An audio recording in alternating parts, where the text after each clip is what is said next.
If there's one thing Tyler Morrison wasn't expecting when he strolled into that courtroom, it was resistance. The man walked in with the confidence of someone who's never heard the word no in his entire life. And honestly, why would he? He was the golden boy, the chosen one, the well-connected nephew of Rhode Island's sitting governor, with a resume padded by privilege and a future carefully built on the backs of other people's silence. Tyler didn't just think he was above the law. He acted like the law was lucky to have him in the room. But then he met Judge Frank Caprio. Now, if you've seen even one clip of Judge Caprio at work, you know the man is equal parts wisdom, warmth, and quiet strength. He's the kind of judge who will ask a single mom why she missed a court date, hear about her childcare issues, and waive her fine with a smile that makes you believe in decency again. But don't let that soft-spoken style fool you. Behind the grandfatherly charm is a spine forged from decades of standing up for the actual meaning of justice. He listens with empathy, but he rules with clarity. And Tyler brought none of that energy into the courtroom. Tyler didn't come to own up to his reckless driving. He didn't apologize for hitting 95 in a 50 miles per hour zone, as if he was trying to audition for Fast and Furious. Nepo baby drift. Instead, he came in swinging, first with the smugness, then the smirk, then that line, "I can make one phone call, and your next appointment doesn't happen. Think about who signs the checks around here." You could feel the air leave the room. That wasn't a veiled threat. That was a full-blown declaration, a public flex of political muscle, thrown down in a courtroom like it was just another campaign stop. And in that moment, Tyler didn't just cross the line. He lit it on fire. What followed was something you rarely get to witness in real time, the exact moment when privilege crashes headfirst into accountability. Judge Caprio didn't flinch, didn't entertain the theatrics. He just looked at Tyler and responded with a kind of steady, measured composure that hits harder than any raised voice ever could. He made it clear, calmly and with zero hesitation, that the courtroom was not for sale, that threats, influence, and last names meant absolutely nothing in the face of the law. Then came the consequences. Tyler was fined the maximum amount. His license was suspended. But the real hit? Contempt of court, a charge that carries not just legal weight, but a very public kind of shame. And when you're a political hopeful with a curated image and 1,000 future leader articles in the pipeline, being slapped with contempt by the state's most respected judge isn't just embarrassing. It's career-ending. But it didn't stop there, because Tyler had poked a bear he didn't even realize was watching.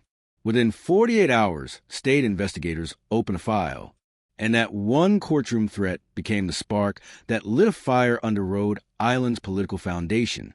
Investigators started asking questions, not just about Tyler's case, but about all of them.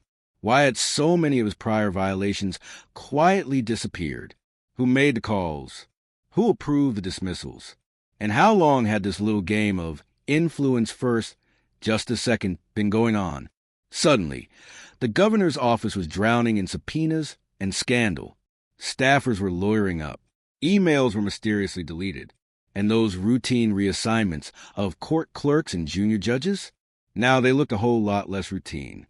A web of privilege had been pulled tight for years, and Tyler, in his arrogance, tore straight through the middle of it on live TV. And the public? They watched it all unfold like a live drama. This wasn't some boring bureaucratic investigation. This was personal. People saw in Tyler every rich kid who ever dodged consequences, every political heir who ever skated by while the rest of us paid our dues. Every time a regular person got crushed by a system rigged in favor of the powerful. And that's what made it explode. The courtroom clip went viral in days. News outlets picked it up. Twitter had a meltdown. TikTok reenactments popped up overnight. Some genius remixed Tyler's thread into a beat drop and made the anthem of every frustrated voter who'd ever said, "I swear, these people think the rules don't apply to them." Meanwhile, Tyler went into full PR disaster mode. His team tried damage control. It was taken out of context. He was under stress. It was just a misunderstanding. But nothing stuck, because you can't clarify your way out of explicitly threatening a judge. Not when the whole world saw it. Not when the courtroom mic caught every syllable. Eventually, The governor had to say something. He made a statement so carefully worded, it might as well have been written by a crisis management bot. The actions of private individuals do not reflect the policies of this administration. Translation: we're cutting him loose, but we're not admitting anything. The political version of Who's Tyler? But Rhode Island wasn't buying it. Approval ratings dipped. Investigations widened. And Tyler? He disappeared in the public eye faster than you can say, fall guy. He quietly resigned from every advisory board, stepped back from his campaign ambitions, and vanished into what we can only assume was a very well-furnished exile, probably somewhere with a private beach and no speeding limits.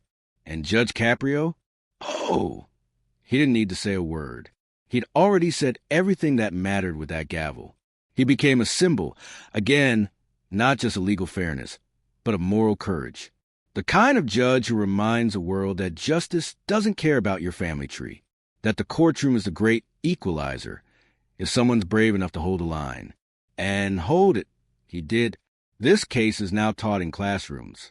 It's quoted in debates. It's used as a litmus test for how far political privilege can push before it finally breaks. And more than anything, it's a reminder that we saw it. We saw what happens when someone thinks they're untouchable and finds out on camera that they're not. So let this be a story we don't forget. Not just because it was wild, not just because it was dramatic, but because it proved that integrity still matters, that justice isn't always silent, and that sometimes the person with the most power in the room isn't the one with connections. It's the one with the courage to say no. If you're still here, hats off to you. Clearly, you value truth over spin. So give this video a like if you believe in real accountability. Share it with that one person in your life who's always ranting about justice needing a win. Drop your thoughts in the comments. What would you have said if you were in that courtroom? And hey, subscribe, because we got plenty more where this came from. One courtroom, one judge, one arrogant threat, and a legacy that'll echo for years. Let's take a breath, but not for too long, because the Tyler Morrison saga didn't just end with a courtroom slap and a slow PR fade out. No, it lingered. It haunted. It snowballed into something so much bigger than anyone expected, especially the man at the center of it all. What began as a speeding ticket turned full-scale political reckoning. And the most ironic part? It didn't have to happen. If Tyler had just shown up to court, paid the fine, maybe faked a little humility, this could have been a 60-second clip lost in the shuffle. But instead, he chose the nuclear option. He chose arrogance. And in doing so, he lit the match that torched more than just his own reputation. It exposed cracks in an entire system. Let's talk about those cracks. Because as state investigators peeled back the layers of Tyler's history, old court records, internal memos, back-channel emails, they found something sickeningly familiar. A pattern. Tyler wasn't just skating through on minor violations. This wasn't a case of a couple of favors. It was systemic. He'd use his name like a skeleton key, unlocking doors that should have stayed shut. Court appearances that were handled before anyone showed up. Legal infractions that mysteriously vanished with a quick phone call. In one case, an off-duty police report involving a bar fight disappeared into thin air. No charges filed, no paper trail. Sound familiar? The public didn't just see entitlement. They saw abuse. Abuse of position, of connections, of the public's trust. And for the first time in a long time, they cared. Because it wasn't just politics as usual anymore. It was personal. Because everyone watching had, at some point, been Tyler's opposite. They'd gotten the ticket, paid the fine, waited in line, watched someone with more money or more influence get away with what they couldn't. This courtroom moment struck a nerve that ran deeper than one family or one state. It tapped into a national, unspoken rage at the idea that some people just don't play by the same rules, and never have to. Tyler Morrison wasn't just a reckless driver that day. He became the face of that two-tier system. And Judge Frank Caprio? Well, he became the face of resistance against it. Let's not forget, Caprio didn't do anything dramatic by legal standards. He didn't grandstand. He didn't give a fiery speech or threaten consequences beyond his authority. He did exactly what the job demanded. He upheld the law, firmly, fairly, publicly. That is what made it revolutionary. It was the normalcy of his actions that exposed how abnormal the expectations had become for people like Tyler. But even as Caprio went viral for all the right reasons, he kept it cool. No interviews, no book deals, no cable news victory lap. Just business as usual in that quiet Rhode Island courtroom. He kept showing up, doing the work, handing out compassion where it was earned and judgment where it was needed. Meanwhile, Tyler was nowhere to be seen. And when he finally did resurface weeks later, it was in the form of a tightly scripted apology video. You know the kind. Dim lighting, serious tone, carefully tousled hair to say, "I'm still electable, just wounded." He opened with, "I've taken some time to reflect," which in political speak means my team finally figured out a damage control strategy. He apologized to anyone who was offended, not to Judge Caprio, not to the judicial system, not to the voters. Just a vague blanket apology tossed into the wind, and followed by a deflection about stress, pressure, and being passionate about public service. Then he did what all flailing political figures do, pivoted. He tried to frame the backlash as a learning opportunity. He was, apparently, going to use this moment to fight for reform. That's right. The guy who tried to intimidate a judge with his uncle's influence now wanted to champion ethics in government. You can't make this up. The internet wasn't buying it. The comment sections were brutal. One user summed it up perfectly. He's not sorry he said it. He's sorry the cameras were on. And honestly, that's the truth. Because if Judge Caprio's courtroom hadn't been televised, how many of us would have ever known about this? That's the part that stings. How many more cases like this don't get caught? How many threats, nudges, and whispered suggestions happen in rooms without microphones? The only reason Tyler Morrison didn't get away with it this time was because the tape was rolling. The system didn't magically work. It was forced by public pressure. But let's not lose the bigger picture here. Because while Tyler spiraled, the system started shifting. The Judiciary Committee launched a review, not just of Tyler's cases, but all politically sensitive ones over the past 5 years. Judges were being questioned. Dockets were combed through.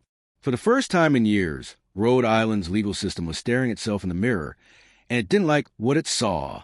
That courtroom moment didn't just stop one man. It shook the building.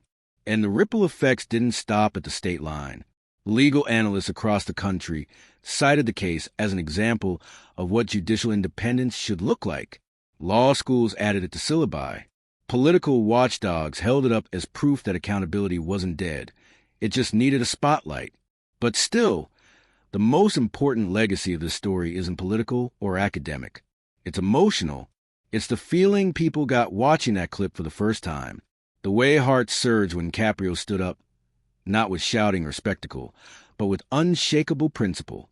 It was the kind of quiet moment that roars louder than any scandal. A single gavel drop that said, "You don't get to intimidate justice. Not today." And Tyler Morrison? He'll always be remembered, not for what he achieved, but for what he tried to get away with. His name will be forever linked to that moment of humiliation. That courtroom clip will follow him longer than any campaign slogan ever could. But Caprio? Caprio reminded us all what the law is supposed to look like. Not cold, not cruel, but consistent, blind to power, deaf to threats, and absolutely unshakable in the face of arrogance. So next time someone says, "Nothing ever changes," send them this story. Show them what happens when just one person, armed with nothing more than a bench, a robe, and the truth, says no. Let's keep it going, because if you thought the story hit its peak, you'd be mistaken. The Tyler Morrison meltdown didn't just send ripples through Rhode Island. It triggered a cultural wave that exposed just how fragile the illusion of accountability really is when it collides with generational privilege. Because the thing is, Tyler wasn't just some rich guy with a bad attitude. He was a symbol, an avatar of everything that makes people roll their eyes when they hear the word politics. His last name had cleared more paths than his qualifications ever could. He was pre-packaged, well-funded, and well-connected.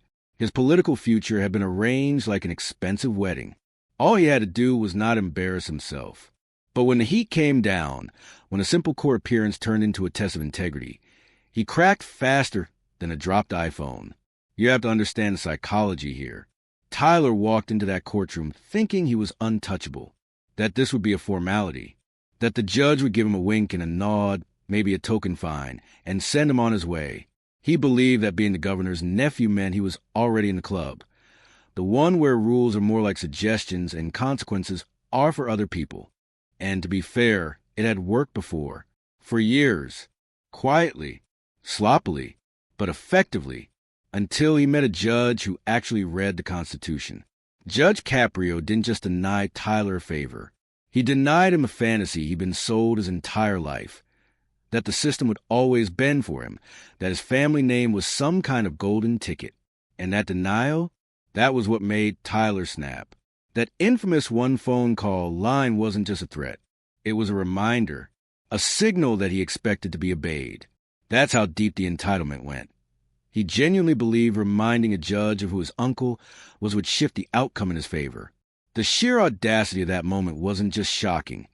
It was instructive, because that's how normalized this behavior had become. Tyler's biggest mistake wasn't threatening the judge. It was doing it out loud, on camera, in a room where the public could see it. That's the only reason this story spiraled. Not because this behavior is rare, but because for once, it wasn't hidden. And that's where the real drama lies. Think about how many Tylers there are. How many politically connected figures have had similar meltdowns behind closed doors? How many whispers? How many favors? How many moments where a powerful last name replaced due process? Tyler just happened to get caught in 4K. And what that did, what made this so explosive, is that it confirmed everyone's worst suspicions, that there really is a double standard, that some people do believe the rules are optional, and that until someone says no, they're right. That's why Judge Caprio's moment mattered, because he didn't just rule on a traffic case. He pushed back on an entire culture of unspoken corruption, a culture that says, play the game, make the right friends, and you'll never have to deal with consequences. Caprio shattered that illusion with one calm, deliberate ruling. And let's be clear, that kind of pushback takes courage. It would have been easy, so easy, for Caprio to give Tyler a pass, to avoid the blowback, to quietly sweep it under the rug and move on. But he didn't. He didn't flinch. He didn't care about the name or the pressure. He cared about the law. And in doing so, he didn't just preserve justice. He reinvigorated it. That courtroom became a stage. And what played out wasn't just a verdict. It was a story people could finally believe in, a reminder that sometimes integrity wins. The fallout continued long after the cameras stopped rolling. Rumors swirled that Tyler had been quietly cut off from key donors, that doors were closing, that the governor's inner circle had been told, in no uncertain terms, distance yourselves. What once was a promising political career was now radioactive. And honestly, that's how it should be. Because let's stop pretending this was just a mistake. Tyler didn't trip over his words. He revealed his worldview. He showed us who he really was. And worse, how comfortable he felt saying it. That wasn't a slip. That was a truth, unfiltered and emboldened. And now he's paying the price. Or at least, as much of a price as someone like him can pay. Let's not forget, Tyler Morrison still has resources, still has connections.